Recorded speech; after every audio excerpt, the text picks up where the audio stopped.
নমস্কার, সুপ্রভাত নিউজ থেকে স্বাগত জানাই। আজকের এই ভিডিওটি দয়া করে পুরোটি দেখবেন। ভোট, খেলা, খুন, দাঙ্গা এসব খবরের মাঝে আপনি হয়তো আসল খবরটা খেয়ালই করেননি।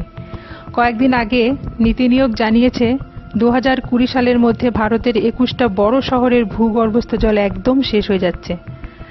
আপনি এই কথাটার বাস্তবতা কতটা কঠিন হতে পারে হয়তো ভাবতেও পারছেন না।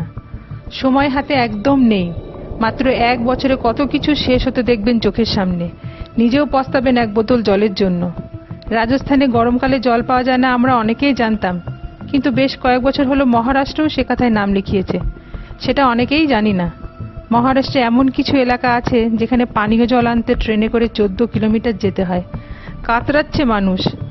এবছর সঙ্গে যোগ দিয়েছে চেন্নাই, বেঙ্গালুরু, দিল্লি, গুরুগ্রাম আরও কয়েকটি শহর।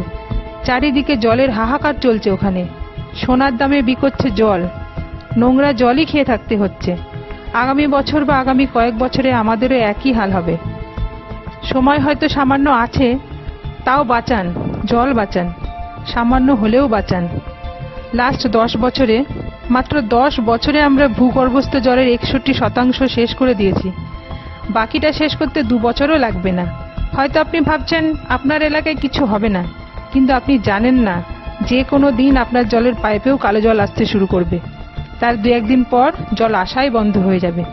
নীতি আয়োগ বলছে ভারতের ইতিহাসে সবথেকে